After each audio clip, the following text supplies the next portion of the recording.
All right. So, before we get started, I would like to share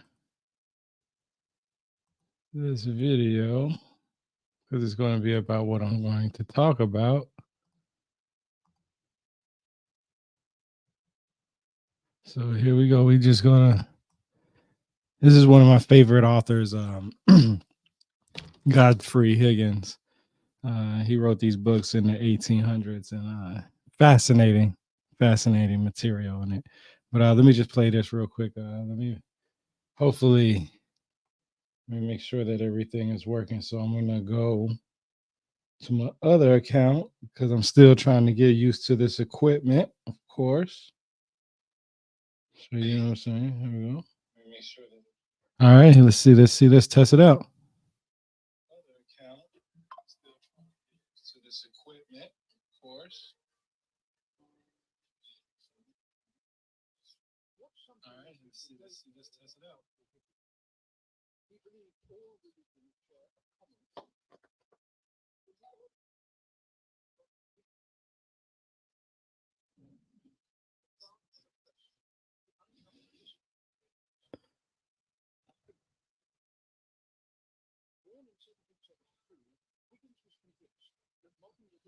Yeah, I don't know if y'all can hear that. I doubt it because I don't hear it on mine.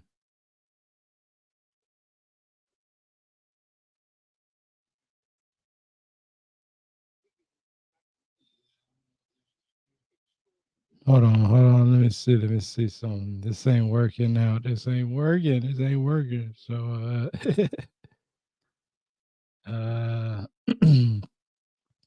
man, all this stuff is supposed to work. I don't know what the deal is. I don't know what the deal is. Anyway, so Godfrey Higgins is basically this guy who wrote these books in the 1800s. He was um, it's like trying to find the origins of what's in the text. And let's see, this one right here is from the version that I have is from Kessinger's Legacy reprints. It's the Celtic Druids. And when you open up the book, let me go ahead and get rid of this right here, this screen. I'm gonna figure out why that didn't work because it's supposed to, but it ain't.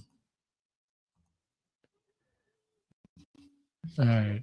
But so in the book it says the Celtic Druids, or an attempt to show that the Druids were the priests of Oriental colonies who immigrated from India and were the introducers of the first or Cadman system of letters and the builders of Stonehenge, of Karnak, and other Cyclopean works in Asia and Europe. And this is, of course, like I said, by Godfrey Higgins in 1829. And like I said, I always have my tabs. This one, of course, is a lot of tabs here. I'll blow it up for you guys so y'all can see. So y'all see, yeah, you see all them tabs. And this is what the book looks like, the version that I have. Celtic Druids, Godfrey Higgins. So go with the first tab that I have. This book, the version that I have, the print is very small. I mean, very, very small. I should have grabbed my glasses, but I don't have them in another room. That's all right.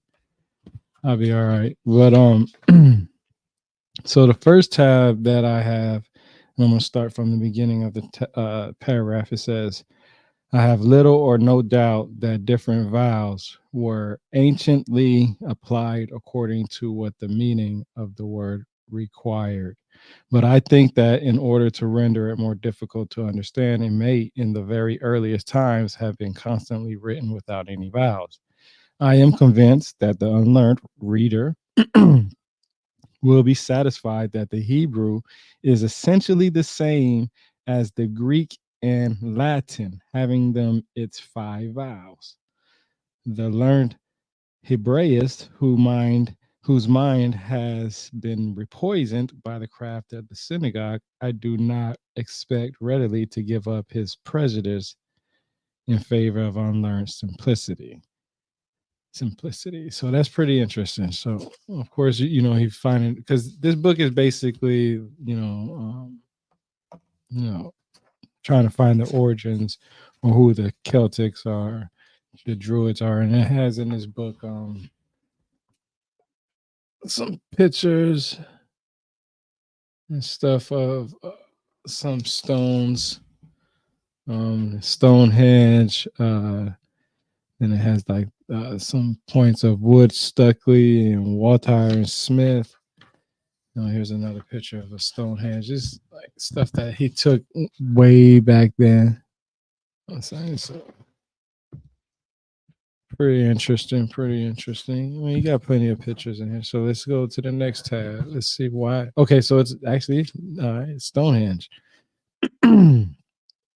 Says the following description of Stonehenge and most of the plates is taken from the history of Wiltshire by Sir Richard Colher, Baronet, with a slight alteration in the description and the consequence of Mr. Walter's plan being substituted for the Inigo Jones, which is universally allowed to be very erroneous.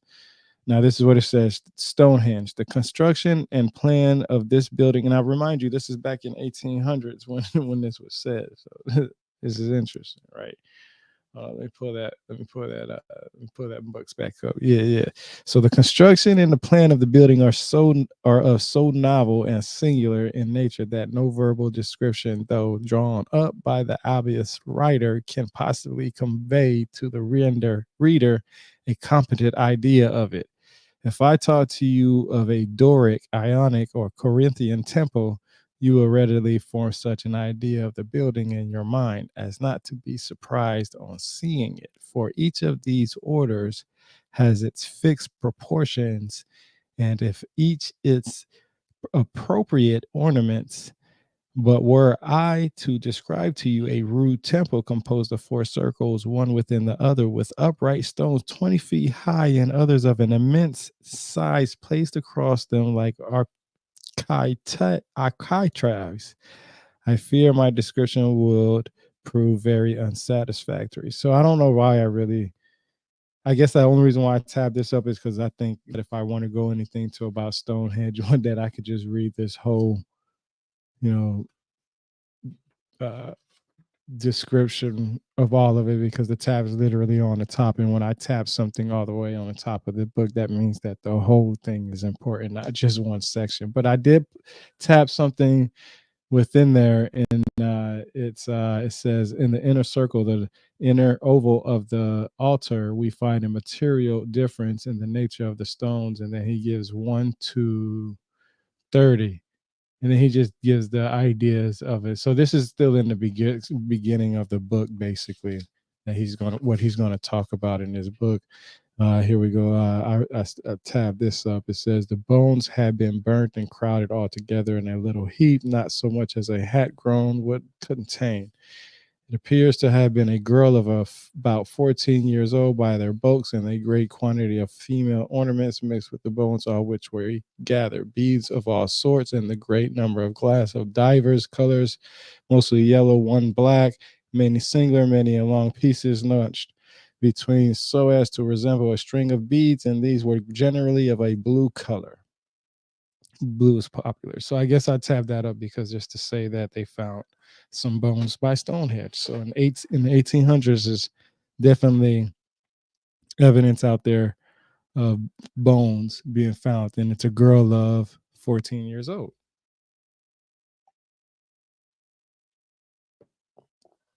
All right, let's see. Let's go to this. All right, Stonehenge. This is under the Stonehenge description of plates, and it's still under the beginning of the book. We didn't even get to a page number yet. Still in the Roman numerals. All right, so it says, it is an admitted fact that the stones could come from no place but the gray weathers. There is no other place for them to come from, and they are distant about 20 miles. So it tells you where the stones came from in the 1800s, at least. I'm not saying that's still guaranteed, but yeah. Let's see. All right, so this one was about Aubrey. So this one is a difference. So I don't know if anybody really knows about Aubrey. I guess this is another location. Is here I'll read this part. It says the situation of Aubrey is finally chosen for the purpose it was destined to being the more elevated part of a plane from whence there is almost an imperceptible descent every way.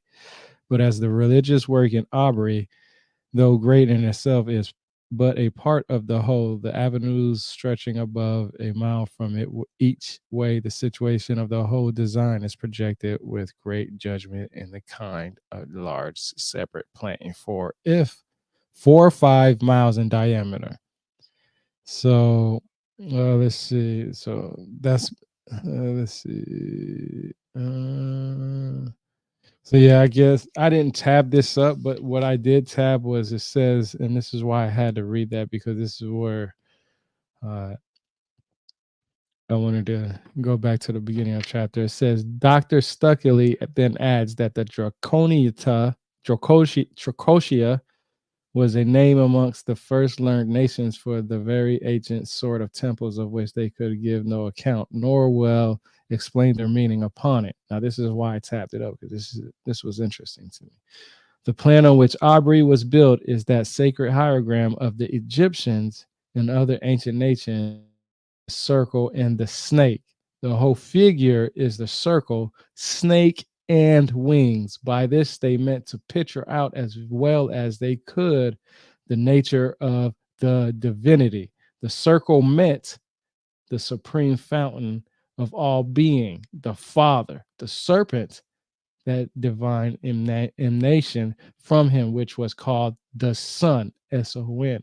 The wings imported that other divine emanation from them, which was called the Spirit, the Anima Mundi. Now, this is from the 1800s. This is from Godfrey Higgins. This is recorded.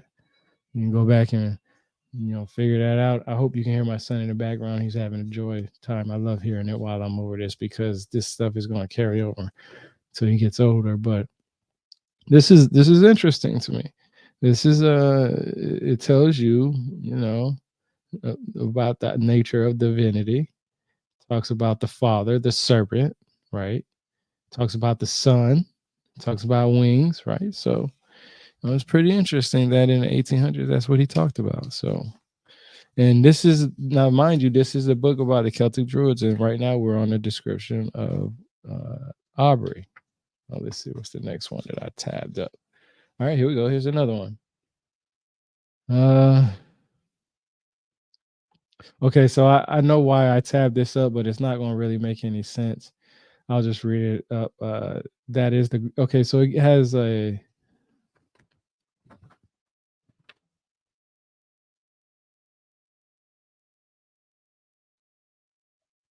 okay, it has a description of the total stones. Let's see if you can see that right there, right? You probably can't see it. It's not going to get clear enough. I doubt it.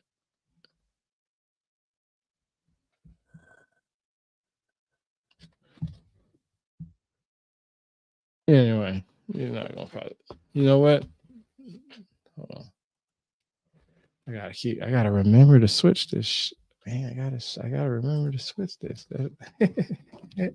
That's it. That's why you need producers and shit. So you see where it says the number of stones, 650 stones or 60 stones, I can't remember. You probably can't see it that good. Well, I tried. Take a screenshot, zoom in.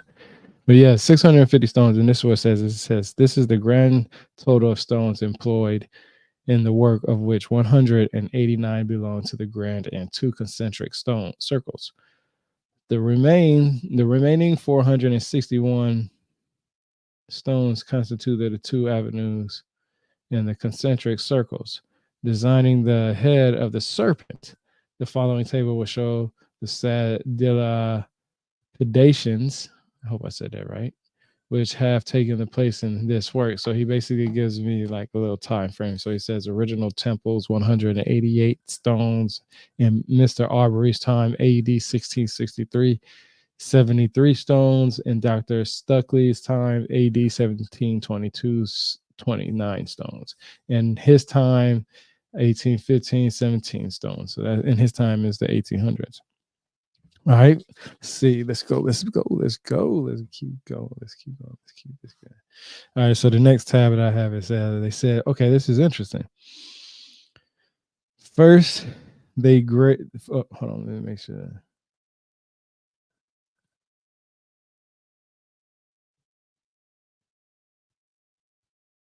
Okay, it says first they dug great pits in the earth and burnt the stones.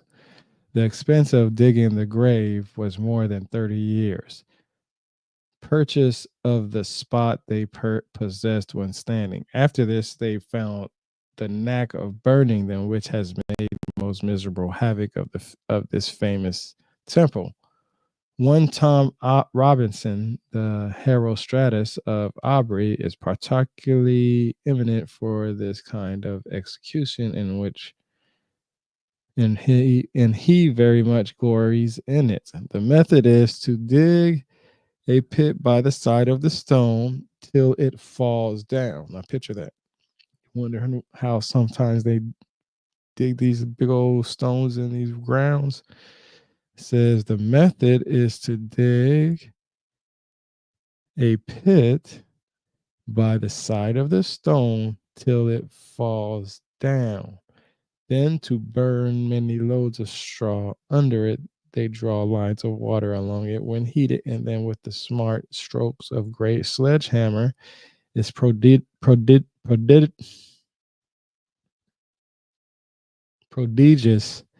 bulk is divided into many lesser parts. So just, I guess I tabbed that up just to for the idea of how they would, just get some of these stones in the ground.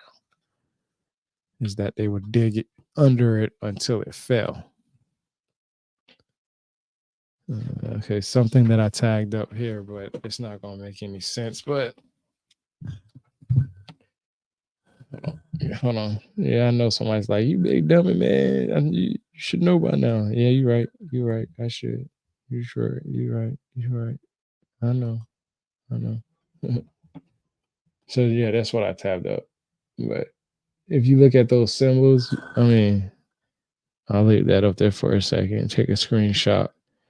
Look at each one of those and see what symbols you can find that are similar that you know of. Thumbs up. Yeah, boy. Yeah. Let's get it. Let's get this knowledge going. Let's get this knowledge going. All right, so let's see.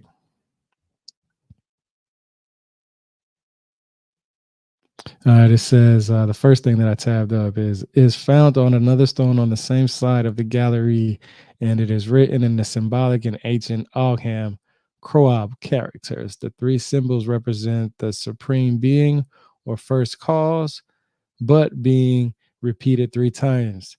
Show them to signify the great eternal spirit. The Ogham is evidently written in a Keonphite from the right to the left and from the left to the right, signifying A, that is, to the he, for E in Old Irish and Celtic signifies he, or the masculine gender, whence this inscription is to him who is the universal spirit. So it just tells me about how people can look at God differently, because it literally says supreme being, right? Or first cause. What the first, so supreme cause, first cause. First cause could be the Big Bang, supreme being could be your God. Like, I mean, I'm just trying to tell you guys something, let's see. Next one is found on the front of the covering stone of the East Tabernacle and is written in symbolic characters signifying the house of God. So the Celtics believe in the house of God or have the word as the idea of the house of God. It is remarkable that all the ancient altars found in Ireland and now extinguished by the name of Cromlechs or sloping stones were originally called Botal or the house of God. and they seem to be of the same species as those mentioned in the book of Genesis, called by the Hebrews Bethel, which has the same signification as the Irish Botho. Bethel, Botho, Irish, Bethel, Botho, Irish, Hebrews Bethel, Irish Botho, Hebrews Bethel, Irish Botho. Hey, just trying to remember this shit. Hebrews Bethel, Irish Botho. Hebrews Bethel, Irish Botho. So it's Bothal. So instead of Bethel for the Hebrews, is Bo. Bo. Okay, there we go. That's all. That's how I remember stuff. Like I said, man, I'm trying to do this for me to remember. I'm just trying to do this and give this information to you guys while I'm doing it. It helps me remember at the same time too. So let's see. Let's see. Okay, here we go. Ooh, this is gonna be a good one. Hold up. Oh, we got comments. Hold up. Let me see. Dope. What's up, everybody? Yeah, Raw. Yo, guys, sauce. Yeah. Is it still frozen? Is it still frozen? Hold on. No. Let me see.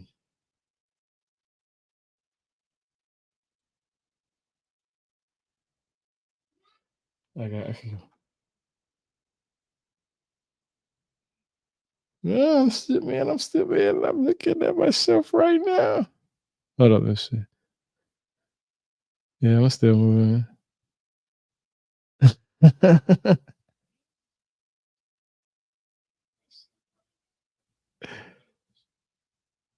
Yeah, I'm good to go. Hold on. Somebody sent a message on here. Screen is good. Yeah. Word. All right. So look. So this is interesting. This is why I tabbed this up. Dun, dun, dun, dun, dun, dun. Hold up. Let's see. Oh wait. Hold up. Did y'all hear that? Oh, all right. I don't know if y'all can hear that, but anyway, it says the ancients had powers of moving vast weight, of which we have no idea. And in some of their works, we find bodies even heavier and larger than this Tolman. In the ruins of Baalbek, the ancient Heliopolis of Syria, there are three stones lying end to end in the same row, extending 61 yards, and one of them is 63 feet long, the other two 60-inch. Their depth is 12 feet and their breadth the same. And what adds to the wonder, they are raised up into the wall about 20 feet from the ground. And near the city of Alexandria stands what is vulgarly called Pompey's pillar, but erected by one of the Ptolemies, the shaft of which consists of one solid granite stone 90 feet high and 38 in compass. Both these weights are greatly superior to that of Toman. Now, this is interesting because in the 1800s, they talked about how they had these stones, like Baalbek, for instance. So this is 1800s. All right, so the next one that I tabbed up was the Logan Rock is replaced in rocks as before. It was put on a Tuesday last after 3 days labor by the help of 3 pair of large shears, 6 capstans, worked by 80 men, 8 men each, and a variety of pulleys. So they're telling you they used pulleys, right? It says pulleys right here. Large chain cables were fastened. Large chain cables were fastened around the rock and attached to the blocks by which it was lifted. So this is talking about the following extract of a letter contains an account of the restoration of the celebrated relic of antiquity. And this goes into the Logan Stone Cornwall. So that's pretty interesting. Let's see. I don't know why I really tapped that up, but I just guess I found it interesting. Let's see.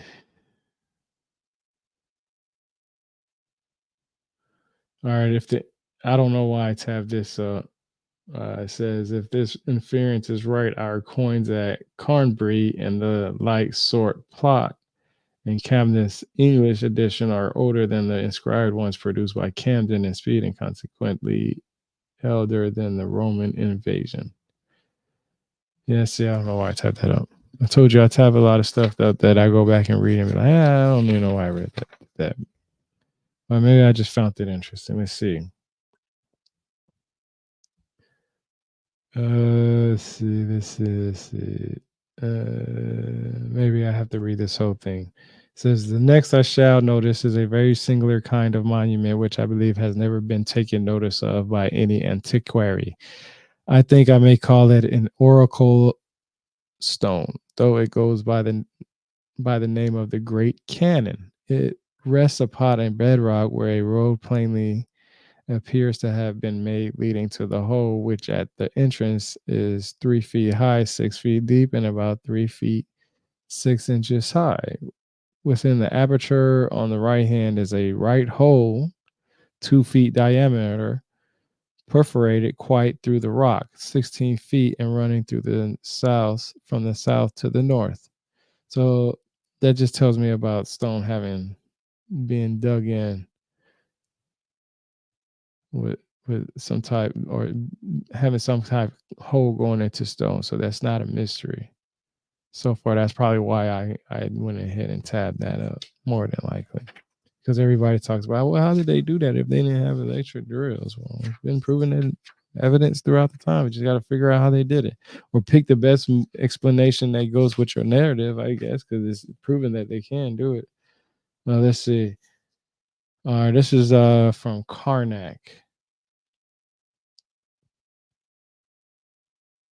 It says, it is there without anything but the sand on which it rests, and the ark of heaven which covers it. No inscription to explain it, no analogy to guide one in the research. The person whom you call to your aid, or the traveler of whom you inquire, looks at it and turns aside or tells you some ridiculous story, as that it was an old camp of Caesar's, an army turned into stone, or that is the work of the Creons, little men or demons, 2 or 3 feet high in height. 2 or 3 feet height, 2 or 3 feet in height, who are supposed to have carried these huge blocks in their hands. They are more powerful than giants. These Creons, hopefully I'm saying this right, Cryons, Crions,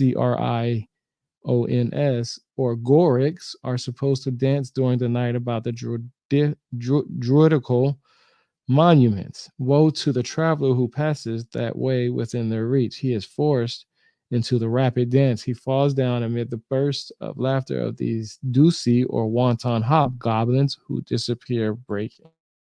I've heard plenty of people, I'm not even lying, plenty of people on spaces talk about these little things on the side of the world, and I'll tell them, yo, Godfrey Higgins talks about these individuals in his books all the time. And it's pretty interesting.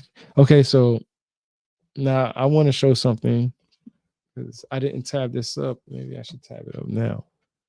Hey, man. Oh yeah. This is why I go through stuff through these books, because I always find something that's more interesting and by accident. So I just found this. See where it says the Phoenician coin? Here, I'm trying to make it clear. There we go. See it? The Phoenician coin was brought from the ancient Citium by Dr. Clark. An account of it may be found in his history volume, I want to say 4, I'm looking at the wrong, page 3477, in his work called Greek Marbles, page 78. It's interesting. A most satisfactory proof not only on the Phoenician origin of this metal, I'm sorry, not with a T, metal, Medal, but of its relationship to Citium or City. Yeah. All right. So, yeah. So the Phoenicians, that's why I found that interesting. Let me go back and look at some. Maybe I might be missing something else. You know what I'm saying? Never. Oh, here we go. Here's another one. See, that's what, man. Come on, man. This is why. This is why I love this. Sources all the time. So here's another one right here.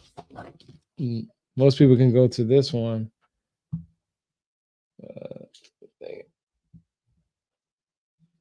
That light. The pillars of Hercules. Is there, okay. The vignette to the sixth chapter is a representation of two Tyrian coins alluded into in the observations on Stonehenge. So something that I might share might not be interesting to you, but it might be interesting to somebody because some of this shit I don't even remember why I even marked it. It is the object of the author in the following work to show that the Druids of the British Isles were the priests of a very ancient nation called Celtae. And I'm going to just spell it out, Celtae.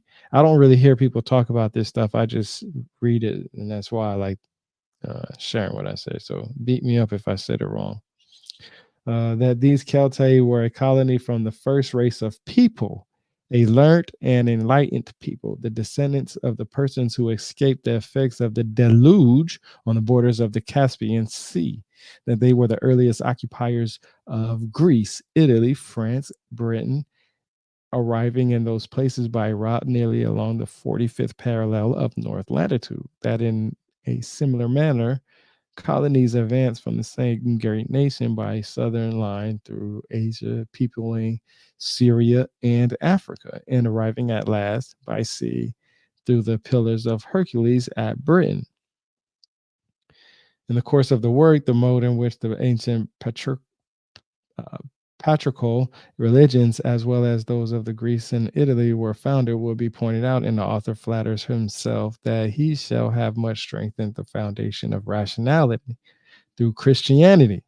He will show that all the language of the Western world were the same, and that one system of letters, that of the ancient Irish Druids, pervaded the whole, was common to the British Isles and Gaul, to the inhabitants of Italy, Greece, Syria, Arabia, Persia, and Hindustan, and that one of the two alphabets of the same system in which the ancient Irish manuscripts are written, namely the Bethlehem, came by Gaul through Britain to Ireland, and that the other, the Bablioth, came through the Straits of Gibraltar.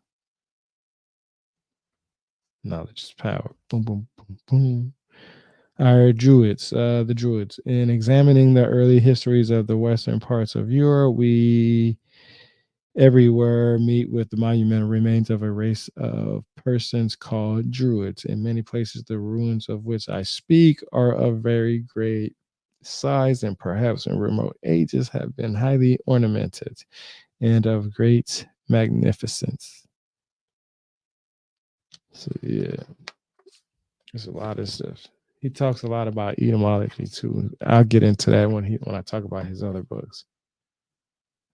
Says our word calculation is probably derived from this practice of using calculi or little stones. This is deriving a very old custom from a word in modern language. So modern indeed as not to be credible unless we suppose the modern language to have received it from more ancient one. The words calculate and calculus are so similar that under the circumstances, they can hardly be doubted to have a common origin. It's pretty interesting, right? Right? Calculi and calculation? Calculate and calculus, my bad.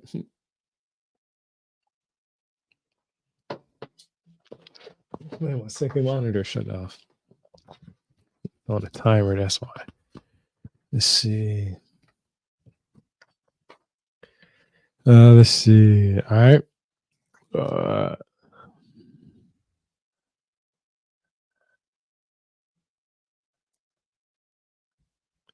right, I'm just gonna read this whole part because I have it in the middle of it, but it seems like I think all of this is important. So, amongst the ancient Greeks and some of the neighboring nations, two very old alphabets appear to have been known. One of these was called the Pelasgic, Pelasgic, the Attic, the Argive or the Arcadian alphabet. Arcadian, Arcadian. It was probably the same as the Etruscan or Old Italian alphabet, which was also called Arcadian, because it was brought, as it was said, out of Arcadia into Latium by Evander. Very little is known respecting these. Pelasgi, their name has been observed to be very like the Hebrew, and it's spelled Plgim. Plegm. I don't know how to say it. Be that however as it may, they seem to have brought their letters with them into Europe for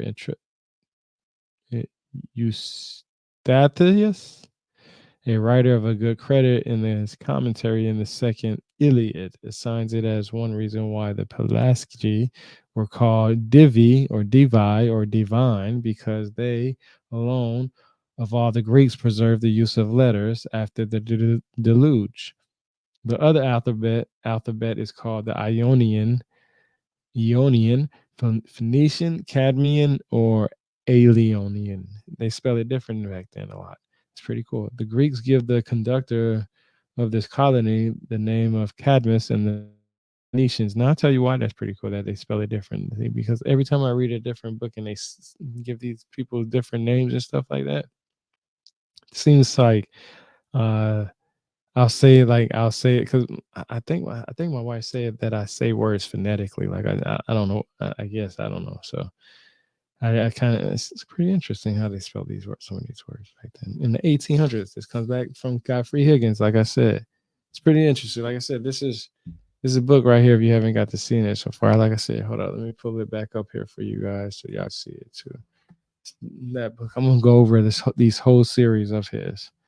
Let's see. The next thing that I typed up that I found interesting, it says Irish, Greek, and Hebrew letters the same. Chapter 1, section 12. And I guess you're going to have to read this whole thing if you're interested in wanting to know more, but I'm going to just read what I found the first part on the tab. It says, thus we may consider as proved the well-known historical fact that the common letters of the Greeks now in use came originally from that at first they did not exceed 17 in number. That about the time of the Trojan War, 4 new letters were added to them by Palamedes, and afterward 4 more by Simonides. It may be seen from table 2, and then it gives you. I didn't ever see any tables in this book, but there's different versions. So I don't know. Let's see. Yeah, that's about it.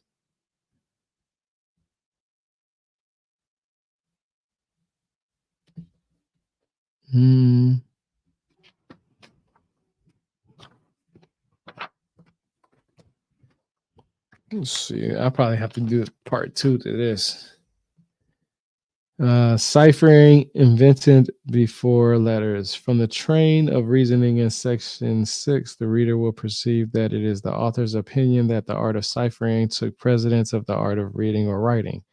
The figures would evidently be the first of the two wanted, and probably when they were invented, names of trees were given to them. The Mexicans had the knowledge of figures, the decimal calculation, but not of letters.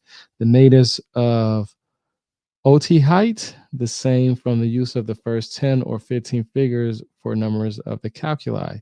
And transition to letters would not be very difficult and probably took place and gave them their names of leaves. And what was oh man, so I know why I found that interesting. So when it talks about leaves and trees like that, I actually did a podcast discussion with Jeff Benner, and he's a Hebrew scholar.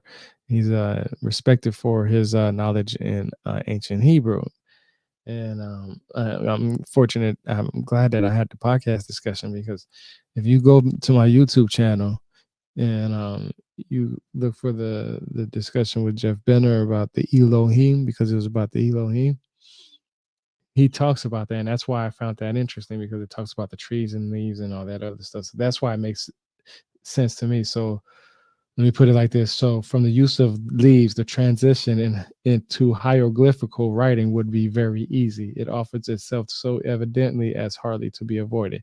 So, that's how I found all that to be interesting, because the drawing of the different leaves would form the first letters. The drawings of other objects would speedily follow. Much has been said respecting the Mexican picture writing by the messengers sent to Cortez. This had no resemblance either in substance or shadow to hieroglyphics. They painted the horses, ships, and so on because they had never seen such things before in their language. Of course, could have conveyed no idea of them, but this was nothing like hieroglyphics. So what they're saying is, or what he's saying is, in the 1800s, is that some of the writing systems, or what some people consider Mexicans, or the Americans having the hieroglyphics, is the same as the Egyptians. He's actually saying at this moment that is always not the case, basically. And it says, he goes on to say that the intention of the ancient hieroglyphic was to enable one person to convey to another information relating to something already known to both. Now, let me say that one more time. The intention of the ancient hieroglyphic was to enable one person to convey to another information relating to something already known to both. That means that nobody would have to ask what that meant, basically, and of which, therefore, they mutually possessed an idea, but the pictures of Mexico were intended by the persons drawing them to convey a new idea respecting something wholly unknown to the beholder, and of which he had consequently never formed an idea before. Bada boom, bada bang. Now, I always tell people that's why when you go back and read the ancient text, just because you read something, you won't know unless you go back to the person that actually recorded it in the first place. And because we don't have that ability to go back to that person in the first place to get that information, it's all based on interpretations. Now, I'm just going to leave that at that. Now, this is back in the 1800s that Godfrey Higgins talks about this. Now, let's see. What did I say? If the reader will cast his eyes for one moment to the several oghams and table. So, yeah, it doesn't have any table numbers in here. So I tapped that out, but I wasn't able to look for it. So never looked into it. This one is about Bactria. Of all different books which we possess, there is no one which is so much entitled to respect from the philosophers, both from those who do not, as well as from those who do, believe in the divine mission of Christ, as the book of Genesis. Equally entitled to respect whether we consider it with a view to its antiquity or its genuineness. If it be considered only as evidently it ought to be, as a compilation of by Moses, and not as his original composition, for it is clearly a collection of tracts and not the work of one person. On looking into this book, in the 10th chapter, we find an account of 72 heads of families from whom the different nations of the earth were descended. The phraseology of this chapter is very uncommon. I just want to make that clear. But if it were stripped of its oriental dress and put into the plain, unadorned, simple language of the Western nations and of the present day, free from the figure of any kind, I apprehend the greatest of it would be proved by profane historians to be true, with such clearness that no philosopher, though he did not believe in the divine inspiration of the Pentateuch, would refuse his assent to it, if it be taken not as divine, but merely a common history. It exhibits a knowledge of the nations of the earth surprisingly correct, and affords a fair opportunity to the Christian and Jewish philosopher to maintain that it contains too much information to be accounted for in any other way than by divine inspiration. All right. Upon this point, I give no opinion, as I wish to write the world not as a partition of any particular sect of religionists.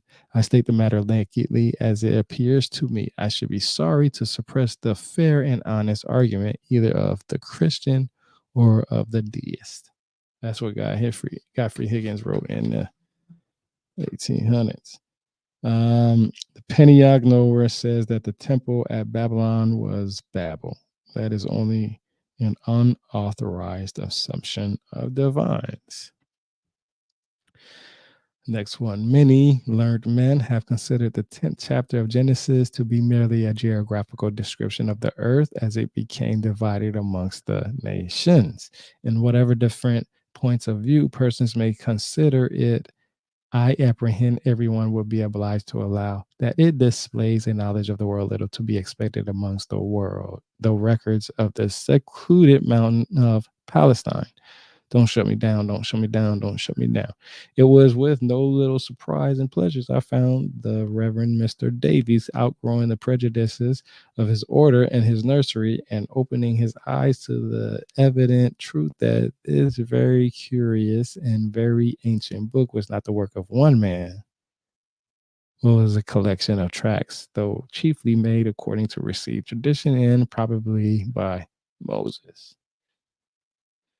That just basically repeated what I read before. Hold up.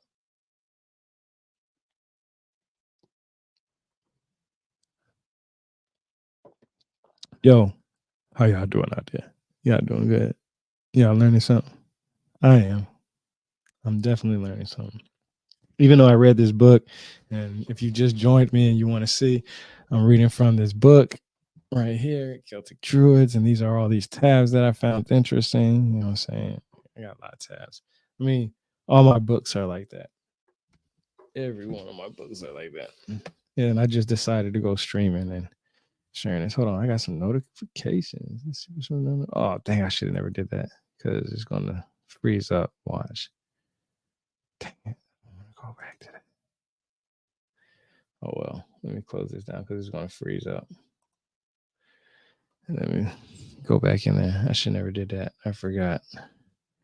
Sometimes it frees up when I do that. And I don't know why. All right, hold up. Let's see.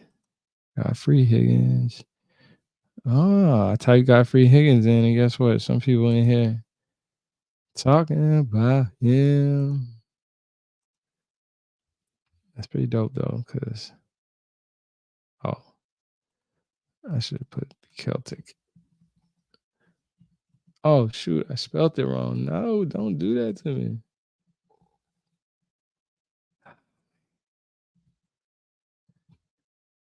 Hold on. Ah, dang it. Oh wait. Yeah, just join me.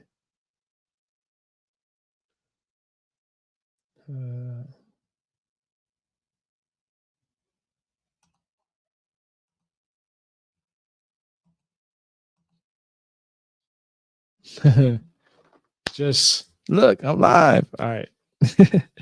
All right, here we go. The Arabs teach that a person called Fars gave name to Persia, which is in general terms the country of Fars and Agam. Third eye would like this. The ancient Persians called it Pars, and a native of it Parsi. Pars, Parsi, Parthai are the same words flowing from the same root for th in Persian, and Turk is pronounced in the same manner as we do s. I don't understand that. I'm just gonna be honest with you. I don't even understand that. But I can tell you right now, if I'm in the if I'm in this in if I'm in the space and we start talking about Farsi or Parsi, if they have Parsi right here, or Persians, I can tell you what I do know from what I read from Godfrey Higgins. So that's all I gotta say about that. All right, here we go. The Reverend Mr. Huddleston says the confusion of languages which then took place cannot be taken literally and absolutely. Otherwise, it must follow that there were as many different languages as individuals as Babel. Hence, as two individuals would have been intelligible to each other and the purposes of social intercourse for which alone language was conferred on man would have been wholly defeated. The term confusion of language is most probably nothing more than a strong oriental metaphor expressive of dissension or discordancy.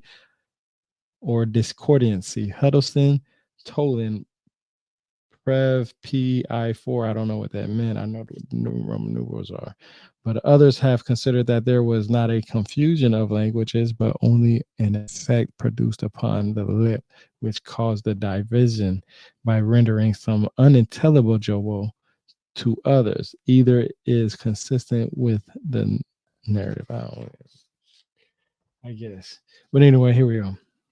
The tower was doubtless called Babel or confusion. I've read that plenty of times. But the city Babylon was only called by the Israelites Babel as a mark of disgrace or execration, in the same way that they called the city On or Heliopolis, or the city of the sun in Egypt, the city of destruction. The proper name of Babylon and its temple may be seen Herodotus, the temple of the god of Bel. Yeah, Herodotus. Yeah.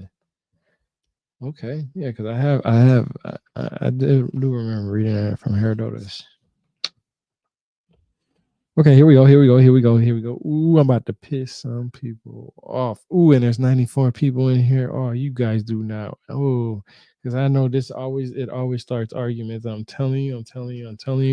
The reason why race and color always comes up is because books always are the first place you will find it at. This book was written in 1829. Godfrey Higgins, of course, this is a reprint. It's from Kissinger's. Hold on, I know somebody's like, you dumbass, you forgot it. I know. I'm like, yeah, I know. But this is the book that I'm reading for Godfrey Higgins. You can look him up. Like I said, everything that I have is from the tabs. So this is why it's important that a lot of people do this. So if I'm trying, oh, my son hit the door. Here we go. Buddha with his flat black face and curly head as yet seen in the temples preceded Brahma by a long series of years. So this is why a lot of people say Buddha was black, because in 1829, Godfrey Higgins, let me make sure, I think it's 1829. Yeah, 1829. Hold up. I don't want to lose my spot because I already went through a lot of it already.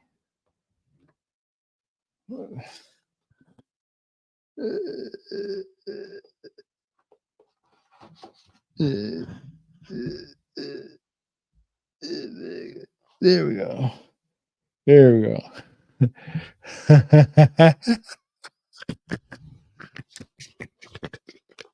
I'm trying to get y'all the message, man. I'm trying to give y'all the information. But 1829, he says, Buddha with his black foot. Rewind that. Buddha with his flat black face and curly head, yet seen in the temples, preceded Brahma by a long series of years. So it's not being somebody that's trying to push any idea that everything came from Africa and blah blah blah blah blah. People hear black and all this other stuff, they start getting arguments. It's because people were curious about history and this. I mean, think about what was going on in the 1800s. You know what I'm saying? Let's see. The word Celtiberians is the same as the Celtic or the Celt Hebrews. The word Celtiberians is the same as the Celt Hebrews. The word Hebrew is derived from the word, and it gives you how to do it, which means beyond, literally the man of the beyond or distant country, as applied to Abraham and his clan or tribe, the country beyond the Euphrates, from which he came. The Hebrews are called Obri, O-B-R-I, in the Hebrew language. From a similar principle, the name of Celt Obrians was formed. They were the Celt Obri, the foreign Celte. There must have been two influxes of Celte into Spain. Then the old Celte were called the new ones Celtiberi. The Hebrews had not their name from Heber, the son of Salah, as some persons have thought. Now, this is from the 1830s. Things could have changed, but I just thought that was interesting. Let's see. Oh, what's up, Tool Eye? Yeah, I'm doing good, man. I've been trying to hit you up the last few days, man. And just Know where you've been hiding at. But let's go to the next one. Let's see.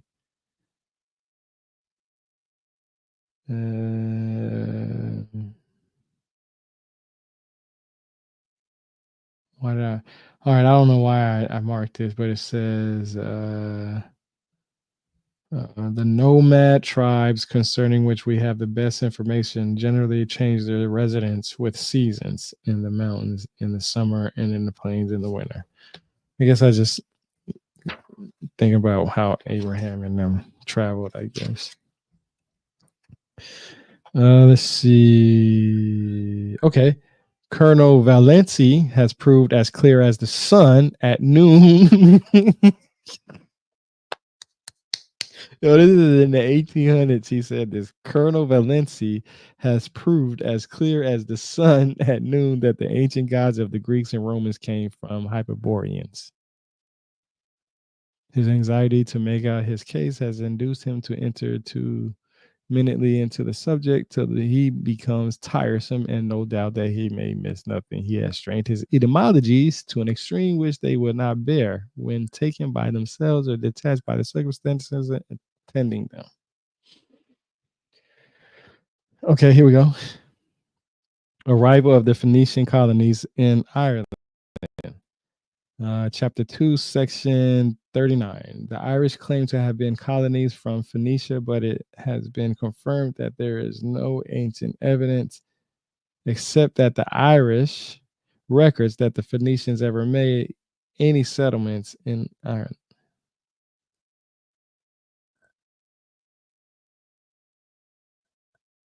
Okay, so this really amounts to no objection when it is considered that all records of the Sidonians and Tyrians have long been disappeared from natural causes. Okay, here we go. I guess just to say that some people would consider them the same. But something more I apprehend might come from this. It is allowed by the most learned Hebrew scholars, for example, Maimonides, that the language is in part lost. Now, it is very certain that the Hebrew and the Irish languages stand to each other in no more distant relation than either grandchild and grandseer or second cousins. And perhaps one may serve to explain the other. The example, Eos in Irish is a tree and it signifies knowledge. So in Hebrew, a Z or S is a tree. When Moses sent out to search the land, he bade them to try to find if there were any a Z there, that is, any learnt men, whether in fact they were civilized not, if they had wood in the land. This is confirmed by the Talmudites, who say that the reply was not as our text has it, that there were giants, but that there were men of learning, their meaning of the word Anakim in the country. So the giants, the Anakim, or some people might consider them the Anunnaki. I've heard they were just learned men. They were just learned men. They were just learned men. Damn, man, that's why I say it's always good to read shit. When you think you know, you don't know shit. You don't know shit.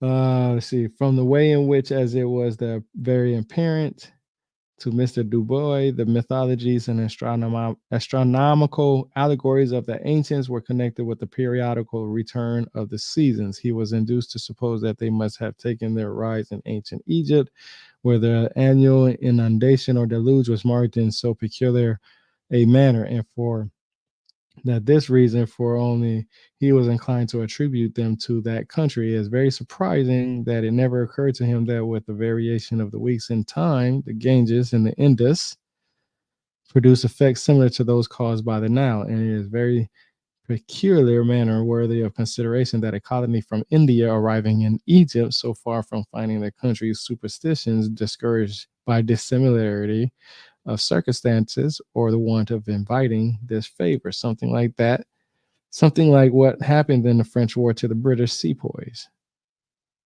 I have no doubt. Oh, wait. Oh, yeah. I have no doubt that Egypt was colonized from the east previously to the invention of the Deva Nagari character and previously to the establishment of the present polity in India. It is received as one of the earliest swarms from the bacterian hive. Now I'm gonna say this again. I have no doubt that Egypt was colonized from the east. So a lot of people who consider the Dravidians and the Ethiopians and the Egyptians one and the same. In 1830s. Yo, for some reason I think my mic's right here, but I know it's right here. And I'm not gonna look at no goddamn electronic the whole time like that, trying to make it feel like that. I'm just trying to be organic. But anyway, so if you wonder why I'm looking this way, I'm just being in the mood. I know about how the connections and stuff. So that's part of the connection. So let's see. The Phoebicius means man of the sun and was the name of the father and brother of the Pateria named above, which was also a curious name. The word Petaria in Persian means Satan or the devil. The Mantians were constantly called by way of approach Patarvini or Patrini. This is in the connection of the word with the mystics of Apollo that show that there is something more than here meant than meets the eye. No, third eye would actually like this part, what I'm talking about. Especially got a lot about the Persians. The Persians, the Egyptians, and the Indus Valley civilization connection with the Celtic Druids. Something, right? Let's see where. Okay, here we go. Magic was in fact very little more than the knowing knowledge of astronomy. Damn, I've been telling people that all the time. And every time I say, hey, man, when people say, man, you know, people are there, all this magic and all these mysteries and all these, blah, blah, blah, blah, blah. I'm like, yo, you know, what's so funny about magic is I said, when you go back to the etymology and look at it linguistically and go back to it, you start learning that magic had nothing to do but to know what astronomy was. And guess what? 1830s, my homie, Godfrey Higgins, said, yo, that in the 1830, I'm gonna say it again, just as loud and clear. Magic was, in fact, very little more than the knowledge of astronomy. Damn, that's so dope. So I'm trying to tell people, man, you nothing magical about knowing how the sun works. It's just the people that don't know how the sun works. It's magical to them. Okay, so this. Okay, this was actually marked here, so I have to look at this whole page to find why it's marked. Where is it? Oh man, I don't see it. I don't see it. Let's see. Where's the cross at? Okay, so it should be coming up.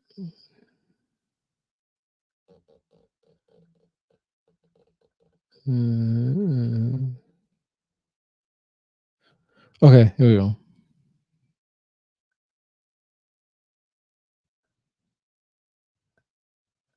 Okay, so I don't really.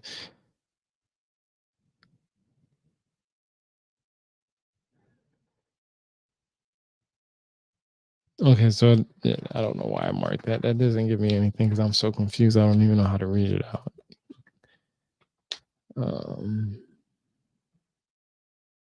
Okay, so here we go. Here we go. Telescopes known to the Druids.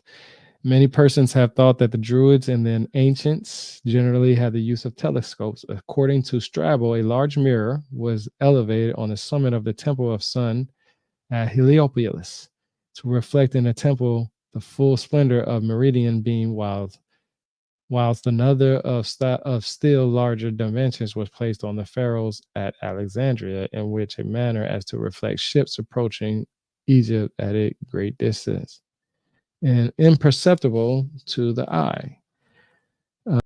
Okay, it says Mr. Maurice has observed that if these had been metallic reflectors instead of glass tint, they must soon have been corroded. That does not seem to me to follow as a necessary consequence, but we know that the ancient Egyptians did possess the art of making glass, as is proved by the glass netting of beads, which I saw spread on the breast of the female mummy, on the breast of the female mummy in the Museum of Lions. Now, I'm going to tell you, this is 1830s. Godfrey Higgins is saying this. This is not nobody else. It's Godfrey Higgins saying this in the 1830s.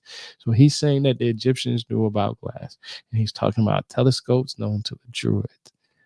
Okay, what makes telescopes? Ding, ding, ding. All right.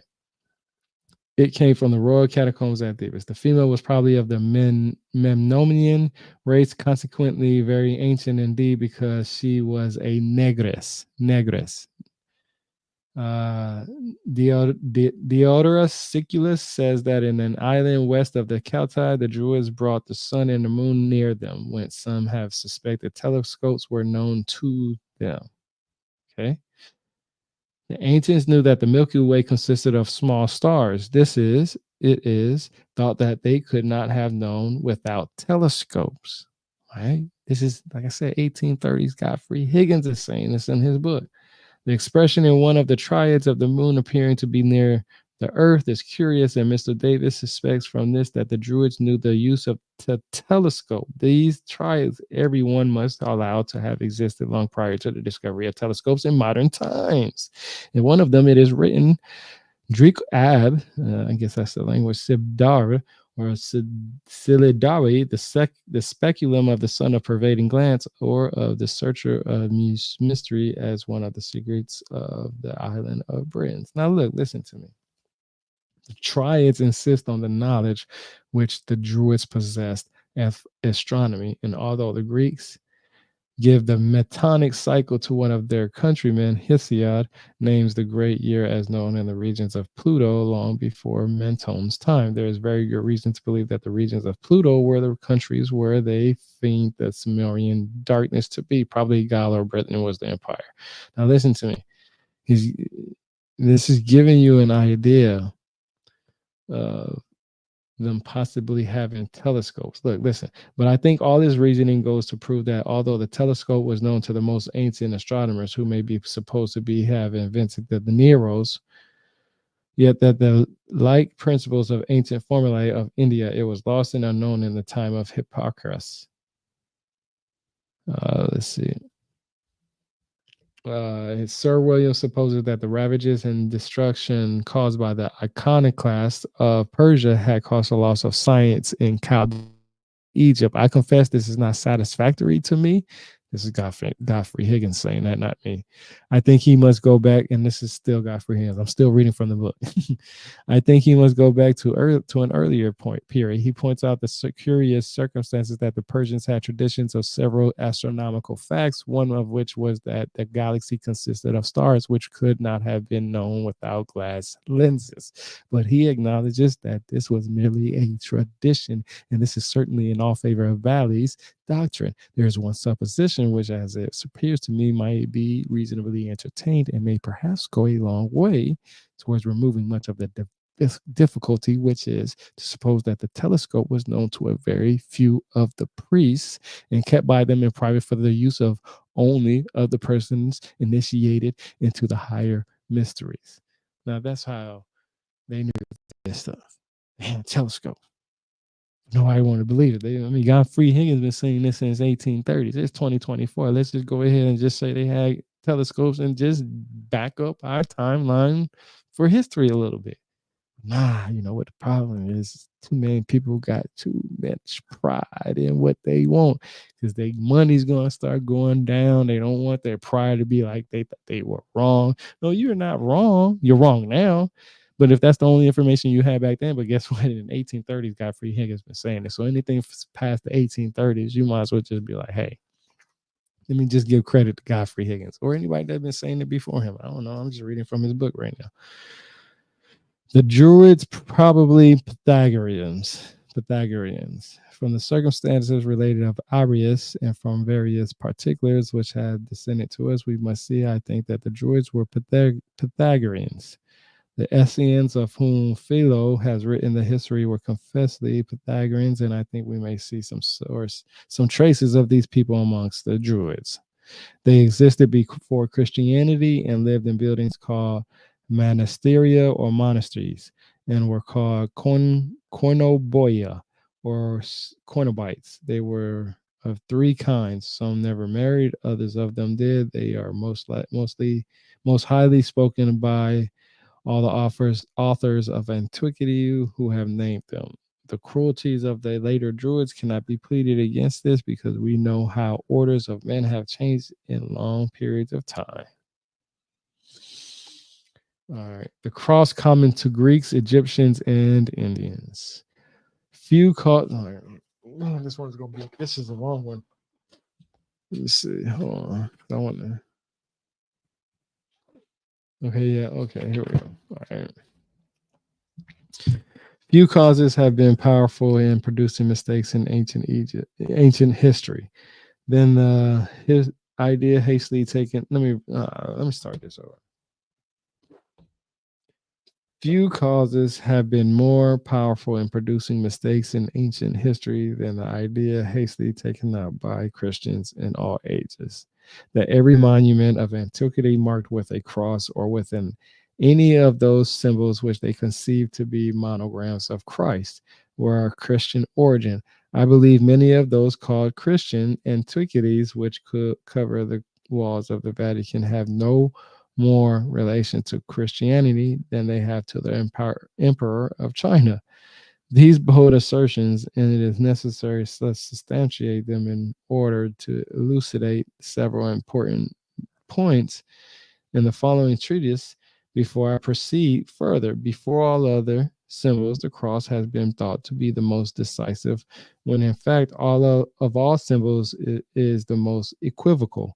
It is right to observe that I may make a great distinction between a cross and a human figure nailed to a cross, two things which under the name of crucifix are so called confounded that now the word crucifix conveys no certain idea. Upon several of the most curious of the ancient monuments of Britain, the cross is found. Monuments which has cross alone prevents being described to the Druids. Long previously to the time of Christ, it was very certainly in common use amongst the Gentiles. It was sacred with the Egyptians. The ibis was represented with human hands and feet, holding the staff of Isis in one hand and the globe and cross in the other. It is on most of the Egyptian obelisk and was used as an amulet. Saturn's monogram or symbol was a cross and a ram's horn. Jupiter also bore a cross with a horn. Venus, a circle with a cross. Justin says that Plato, in his Timaeus, philosophizing about the Son of God, reports that he was expressed upon the universe in the form of the letter X. Oh, let's see. That's pretty, letter X. That's pretty interesting.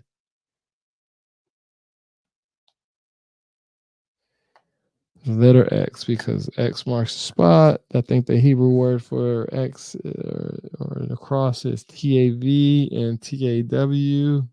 Ta and Tav, I believe that's what it is. But here we go again, that the second power of the supreme God was figured on the universe in the shape of a cross.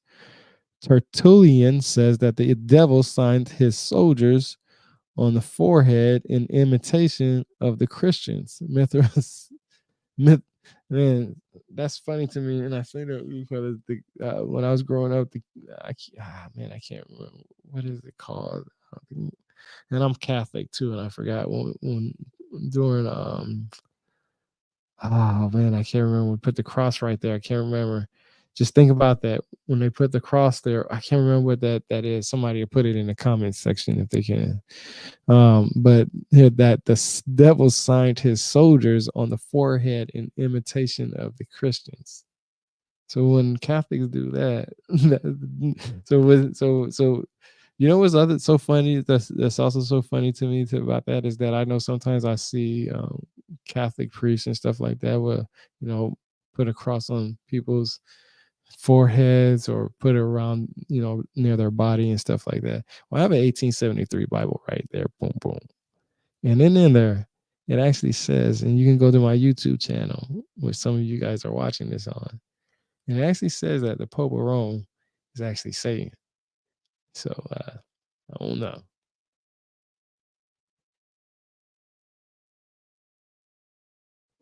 Don't kill the messenger. I'm just giving you the telegram. Leave me alone. Can't help it. All right, a short time before the Jews were carried captives to Babylon, Ezekiel the prophet, as you may read in his 8th and ninth chapters, was favored with an extraordinary vision of God, and he heard 6 men or angels to whom the Lord, or I am, had given Jerusalem in charge, called forth. One of these men were clothed in linen, the priestly garment, and had writing instruments in his hand. The other 5 carried destroying weapons in theirs.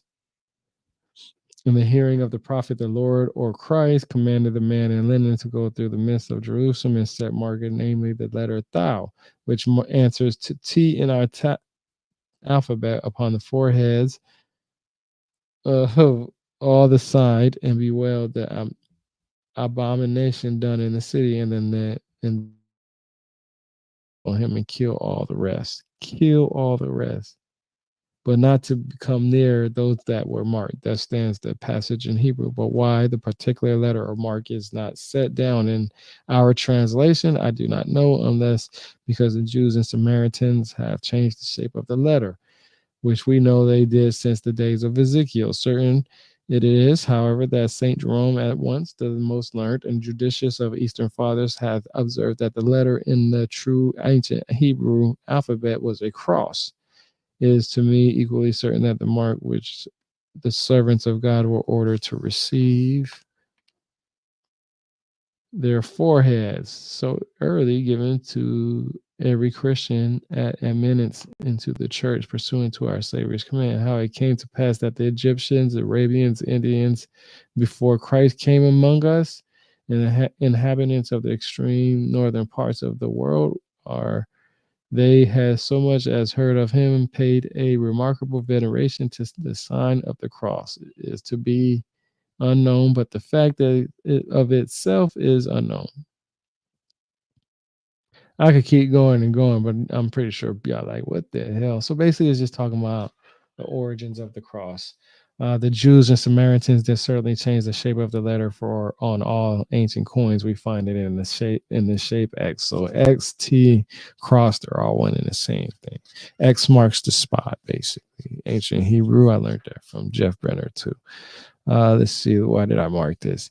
This history is found amongst the Magi of Persia, not of Babylon, who were of the same religion as Abraham and his family in their day, and they said that the world was formed not in 6 days, but in 6 periods of time. This is the meaning of Genesis, and another time in which the different beings of which the earth consists are said in it to have been formed. Exactly agrees with the discoveries of geology. Now look, this is Godfrey Higgins in the 1800s talking about geology, talking about history, talking about how they didn't create, how God didn't create the planet or the world or the universe in 6 days, that it was 6 periods. I mean, some people call this 6 different what they call it destructions, different floods, and even so, what I'm saying, it's just, I mean, Godfrey Higgins talks about it in 1830, so you ain't got to argue about that. That's something that's been known for a while now.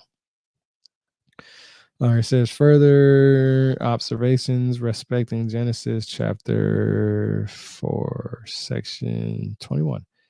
The Septuagint is the oldest translation of the book of Genesis from the Hebrew which we possess. It was made by the direction of Ptolemy Philadelphus 26 years before Christ, the Jewish high priest, lending his assistance to making of it. Now it is impossible not to believe that the men employed to make it and their employers are also must have been known whether the important word under consideration should mean formed or created. There are no various readings to make it doubtful. All the copies of the 70 have it in the same.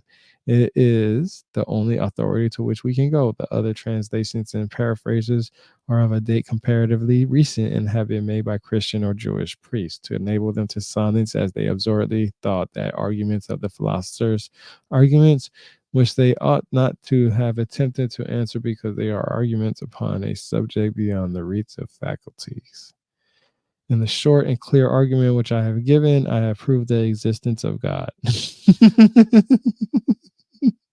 I think it cannot be overthrown, though, by arguing in a manner similar to that of Bishop Berkeley when he attempts to prove that matter does not exist at all. Man may confound his own understanding, but that would not affect my position. Therefore, I conclude that is God exists. If the doctrine of the eternity of matter and the position, the doctrine is false. Matter has not existed from eternity, and this is a fair and logical argument. If God create matter, he must give it form, but it does not follow that if the form matter, he at that time or in that operation must create it. He may form from matter by pre-existing, as a potter makes a cup from pre-existing clay. Damn, those some wise words right there. Boy, that's some wise words, some wise ass words. Whoa. Burning this motherfucking book on fire. One word more I am induced to offer on the word created. If the reader will examine the first book of Genesis attentively, he will see that it is absolutely necessary to construe it, formed and not created, to make the book consistent with itself. The word bara or create is used repeatedly in the sense of formed, making matter having been previously created. For instance, in verse 21, he created great whales. In the 27th verse of the first chapter, it says God created man. In the 7th verse of the second chapter, it says that man was composed of the dust of the earth. These texts are in no way contradictory when the word bara is properly translated in the book. Not made a sacrifice to the dogmas of priests, not made use of as a tool to support a favorite preconceived doctrine, which they think that by this means they can establish, but which it is not necessarily either to doctrine or morals to be established. It's pretty interesting. I thought that was, it's kind of deep though. Yeah, I'm gonna do another part 2 on this because I got a lot of tabs on this. And I've already been going for like an hour, almost an hour and a half. Let's see.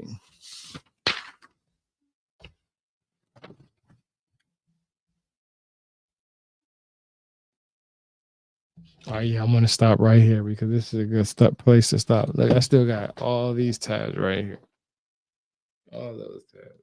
You know, and the commentary and narration and all that other stuff, man. But I'm gonna do all 3 of his books, though. I'm definitely gonna do all 3 of his books that I have personally. And if you think these are a lot of tabs, there's gonna be like a part 3 and 4 for the other ones. They're actually thicker. This book is only 300 pages. Yeah, 300 some pages, and the other ones are like 8, and I think they both 5, 8. But yeah, I'm gonna close down the in stream. Stop here. I'll probably start picking this back up probably in the next few days. Um, I don't have a time. Good thing is if you miss these, you can go to my YouTube channel and you can go ahead and go to the live video section and see which last ones I did. I'm gonna do every book in my library that I have in my house. I just go through them and just read what I've learned and how I found the connections. Since this book was from the 1800s, I can read exactly what it says inside the book because it's open source. So I appreciate everybody coming. Got 103 people in here. This was awesome. I'm gonna do this again. Just hit the follow button and keep this going. Y'all take it easy. We'll do this again next time.